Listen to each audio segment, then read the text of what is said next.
Totelak aipatuta, urrengo konbidatua ere idazlea badela esango dizuet. Irati Jimenez da, Bizkaitarra, Iruñan bizi dena, kazetaria, irratian makina bat urte saritutakoa, eta bat biru Manchester liburuari esker Agustin Zubikarai saria irabazitakoa besteak beste. Gaurkoan Iratik ingurune digitalak sormenerako ematen dituen aukerez hitz egingo digu. Irati, aurrera.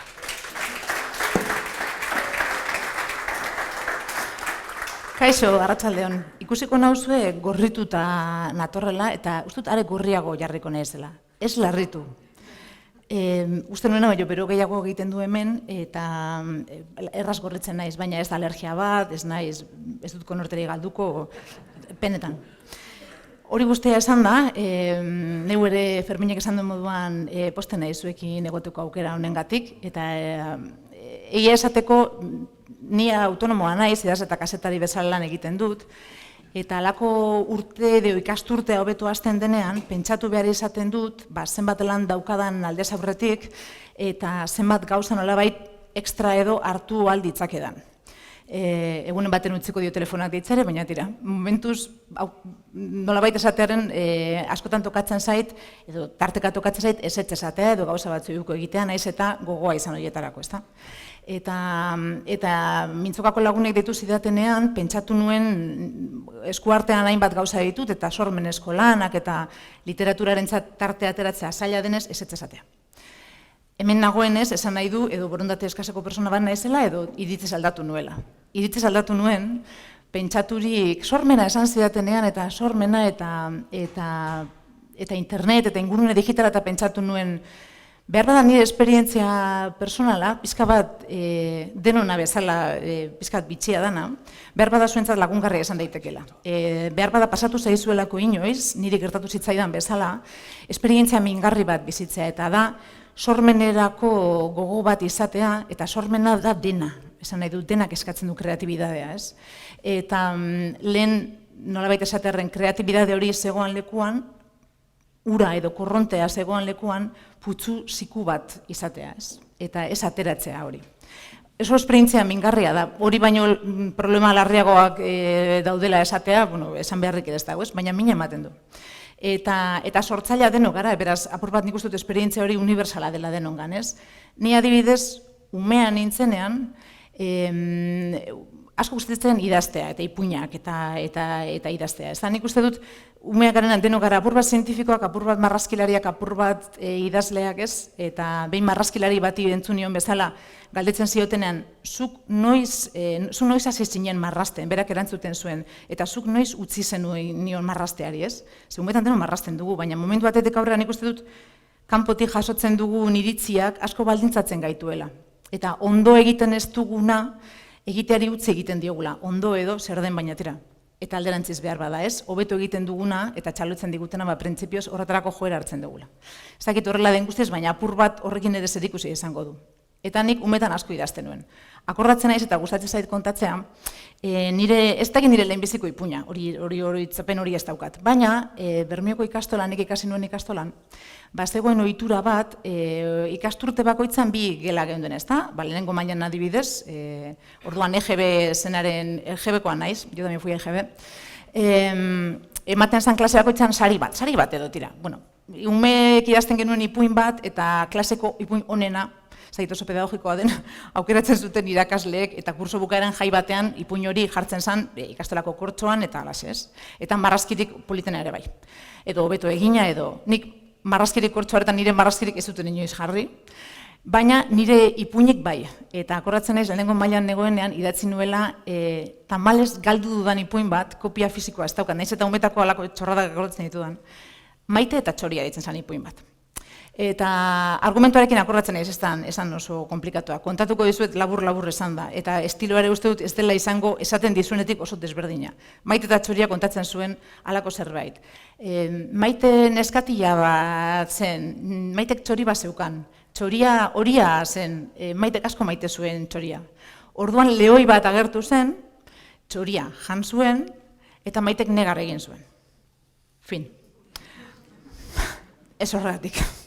Eta, ipuin horrek irabazezun nire klaseko esaten dizuet, saria nola baita esatearen, ez? Eta, akordatzen ez, grazia handia egiten dit, ama, joan zela tutorearekin hitz egiten kurso bukaeran azan guztia, ez da kurso zen moduz umea eta lako gauzak, ez? Eta, gura mazo persona pragmatikoa da, eta burra divergentea, eta orduan, esan zionan irakaslea, ipuina hau idatzi du, ez da, karotita batean irakurri zuen, eta oso, impresionatu gaitu, oso polita, ez da, ezer.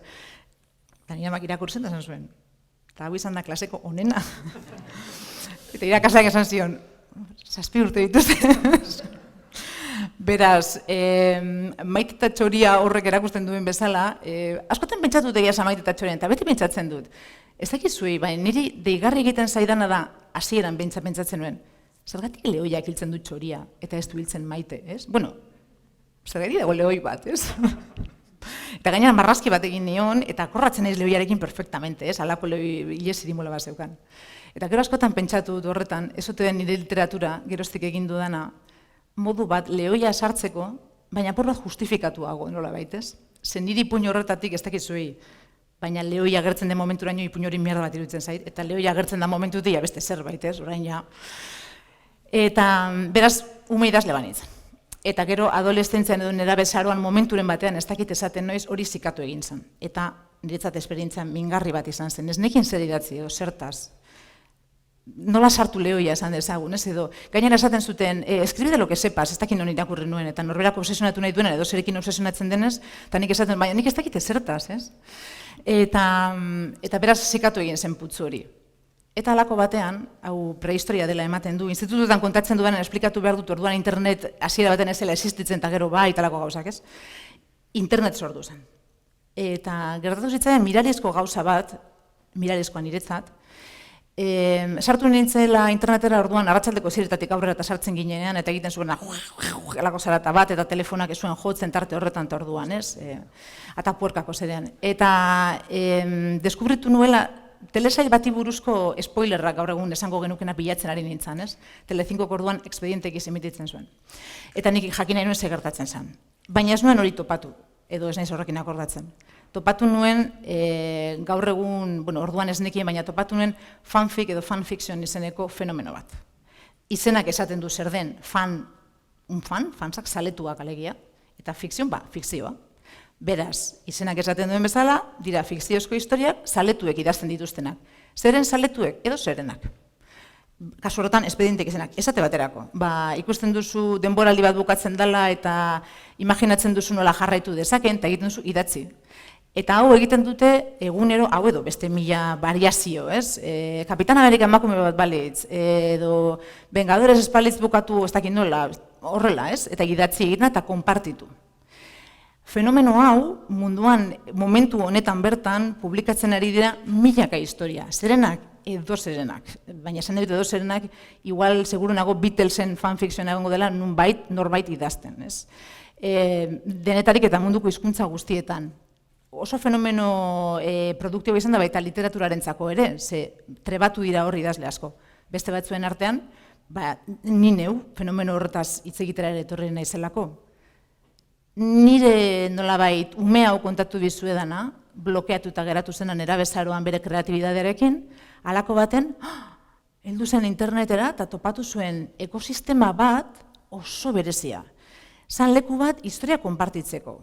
Doan egiten direnak, hori esan beharrik ez dago, diruz ezin dira pagatu, ze gainera hor daude eskubide komertzial batzuk, eta nik ezingo nuke dirurik atera adibidez, Harry Potterri buruz idatziz Harry Potter persona batzuen propiedade intelektuala delako, eta nik ez daukat eskubiderik horrekin dirua irabazteko nolabait, ezta? Eta hor topatu nuen beraz beste zerbait, ekosistema bat oso arraroa dena literaturaren munduan, elkarri laguntzeko sistema bat, doan egindakoa, maitasunez, oso femeninoa zen, alegia, zentzurik guztienetan eta nobleenetan, emakumeak ziren bereziki eta dira gaur egun bereziki, gehien bat esango nuke, eranotako historiak eta konpartitzen dituztenak. Eginda zeuden beti entusiasmotik. Egun normal bateko emozio, normala Twitterren baldin bada sumindura, nolabait esaterren beste komunidade honetan zan entusiasmoa. Eta zorion horretatik deskubritu nuen berrez zer zan idaztea. Eta esperientzia horri esker, berez izan zen gustagarria eta jarraitzen du izaten gustagarria, gauza asko deskubritu nituen. Ze importantea den lagunentzat idaztea, baita ez ezagunak direnean ere, azkenean interneteko izen batzu baino ez dira, ezta? Baina irakurleak ere laguna dira, ez dira inor idazten ari zarenean, ez dira existitzen, ez? Eta beti lagunentzako idatzi behar dela, Stevensonek esaten duen bezala.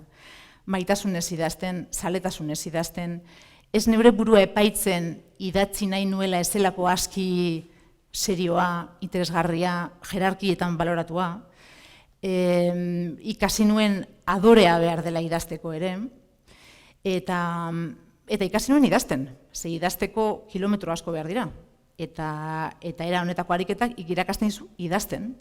Nire idazle maite batek Raymond Chandlerrek esaten du, bera idazten hasi zenean, ezekiela ezer egiten. Ezekien personaje bat gela batean sartu eta personajerek kapela kentzen, hori idazten ezekien.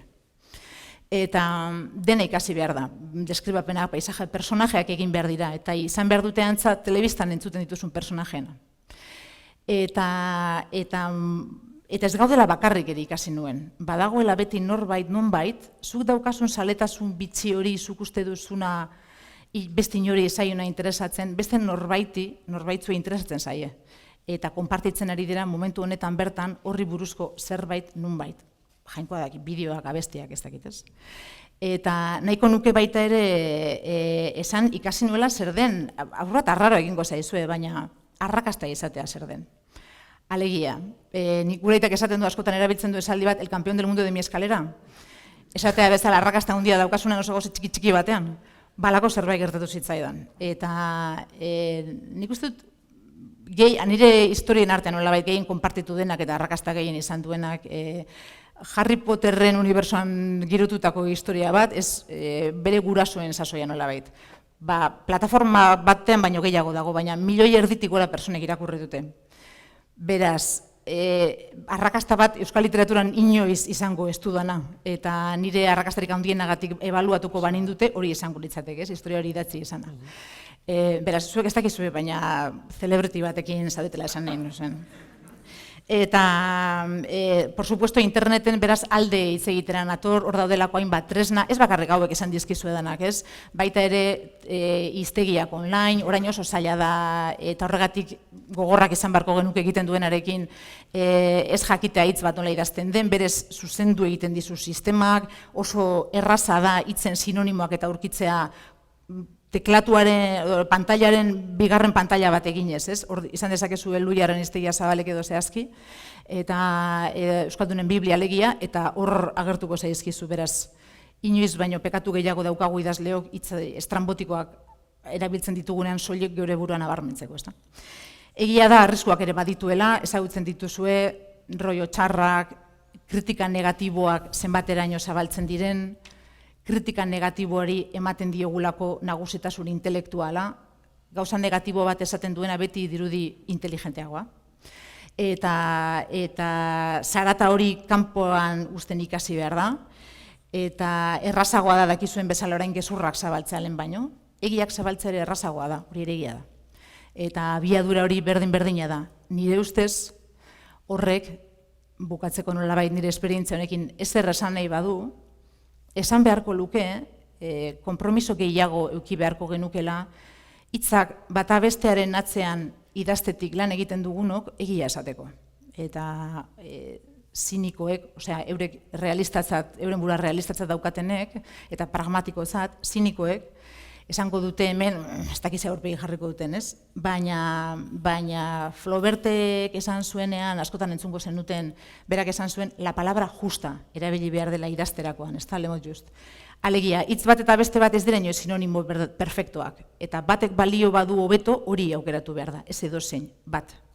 Uste dut, ariketa hori inoiz baino importanteagoa dela idazten dugunontzat, ez? Eta la palabra justa esan zuenean, berak esan nahi zuen eksaktoa, zehatza.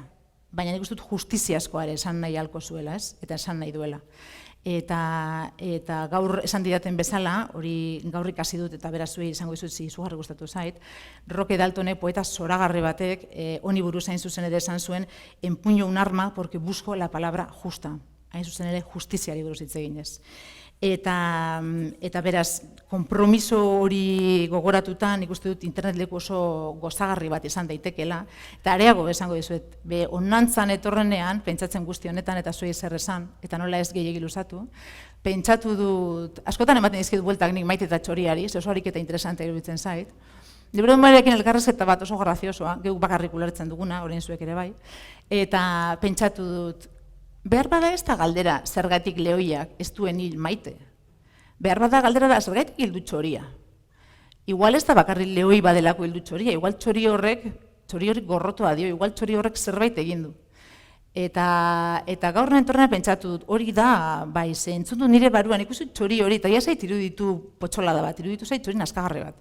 Eta bere txio horiek iruditu zaizkit insoportableak, ez? Batzutan interneteko sarata da bezala, eta pentsatu dut, a saber, ze esaten egongo zen Txori hori, Lehoiak Txoria hiltzeko.